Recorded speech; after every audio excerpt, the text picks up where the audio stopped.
Good morning, friends. I'm getting cabbages and broccolis potted up to go in the garden. I'm hoping to get a tray or two done before the kids wake up today. So come along with me. We're going to get started and we're going to do an experiment to see what grows better. I'm trying a new method this year where I start a bunch of seeds in one cell and then take all of those and separate them into their own cells. That saves me time in the beginning and it saves me resources for potting soil. What I'm going to do is take my seeds and separate them into their own trays. I'm going to start with my broccoli and my cabbages and then move on to other seeds.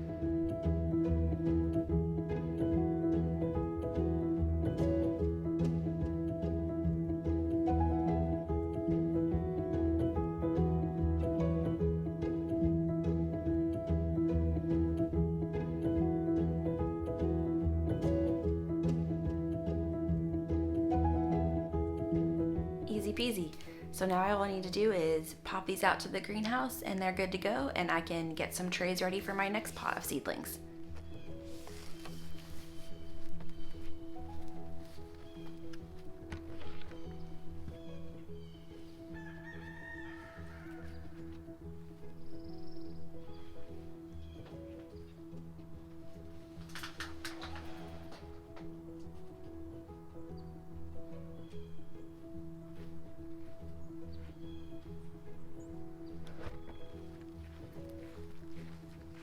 Do you want to see what else I have in there? I did some broccolis already. I still need to do some work on the greenhouse. It's not completed yet, but it is, I can use it, but I'm not using it to its full potential right now. I still have to do some work in here. But I've got 4 trays of broccolis, almost 4 complete trays of broccolis done in here, and I have 2 more pots of broccoli seeds. I way overdid it with the broccoli, guys. I hope everyone around me is hungry and that I get lots of broccoli for the freezer. I was really hungry when I started planting. It's not a good idea to be really hungry when you plant seeds and you're hungry for broccoli.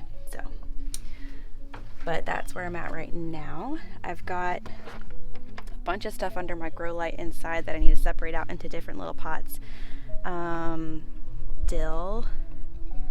The thyme and the basil hasn't sprouted yet, but the broccoli and the cabbages definitely need to get put into their own pots. The onions are just starting to sprout. I've got a bunch of lettuces too. I started a bunch of lettuce that I probably will transition some of it straight into the garden. Hold on. They decided that the green inside their fence is not green enough, so they are jumping the fence and free ranging today. Well, I mean, they free range in their little area. I just try to keep them from getting eaten, but they don't appreciate that. This is why I don't let my chickens have complete free range, because this is what my back porch looks like after just a couple hours of them being out of their little fenced area. It was below freezing for a good bit last night. It got down to 25. So I took all of my seedlings out of the greenhouse and brought them inside for the night. So now we're going to finally start our experiment between the seedlings in the greenhouse and putting seedlings directly in the ground under milk jugs. I can't wait to see what happens. But first, I've got to get all those seedlings out of my bathroom and back into the greenhouse where they can get some sun.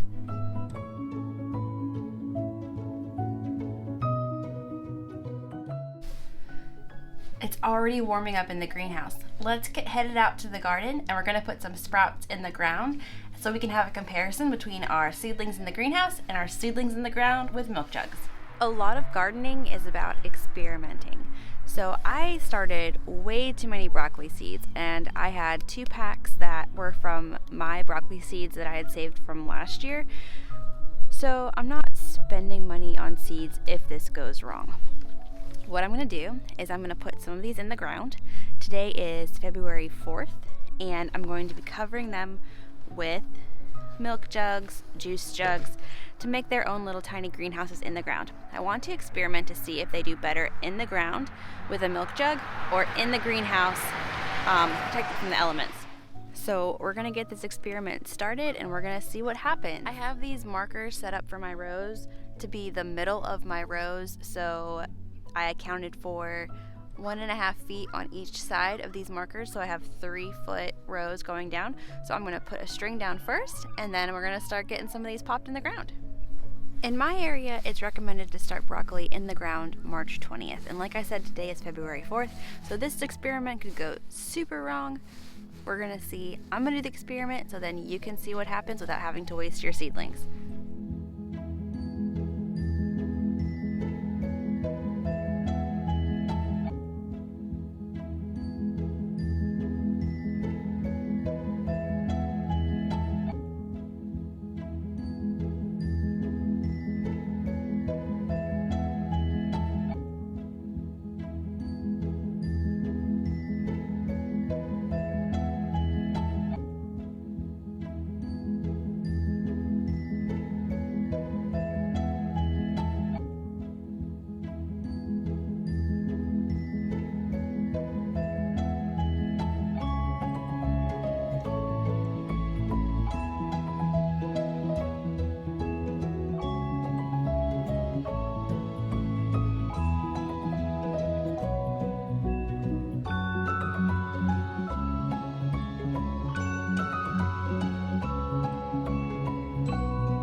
I want to show you how I'm doing this. This piece of wood, it's just a piece of scrap wood, is 9.5 inches. My broccoli spacing is supposed to be 10 inches. So if you give, it's a little bit more spacing than it needs, but it's good for spacing. I'm just moving the mulch out of the way.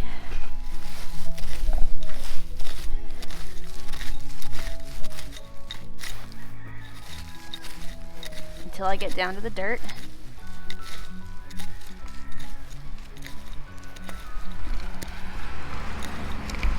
I'm loosening up the dirt a little bit. There's some grasses in there, and I'm just throwing the grasses in my bucket over there. Then I am gently pulling one of my seedlings. I just wiggle it a little bit back and forth. There we have our seedling with its nice roots.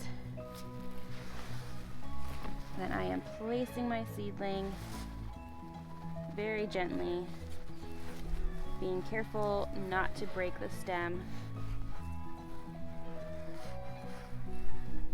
Packing the dirt a little bit around it. And then I am just cutting off the bottom of these jugs. A lot of them I already had cut from previous use.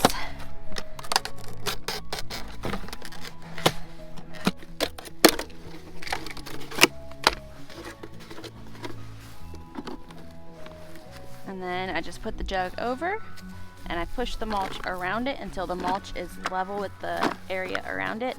This way my jugs won't blow away if it gets windy, and the sunshine will still shine through, and it's like its own little greenhouse.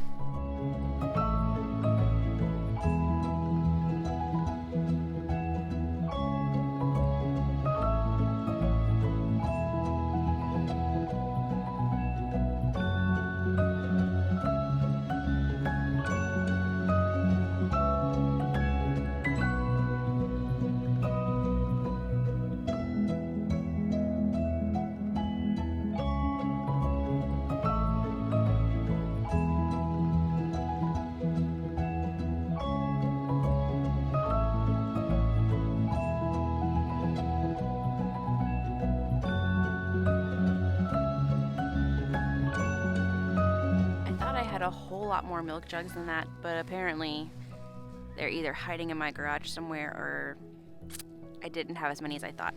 I still have a bunch of broccoli seedlings left over, and I'm out of potting soil and pots. So I'm gonna see if I can scrounge up some more jugs. If not, we'll see if these ones can hold out for a few more days until I can get some more. But that's the start of our experiment. I'm really excited to see how this goes. As I am getting more put in, I'm spacing these out 10 inches apart, so I will catty corner the plants in between these ones when I start filling in the rest of the broccolis. I think that's all I have for you today, and I'll see you next time.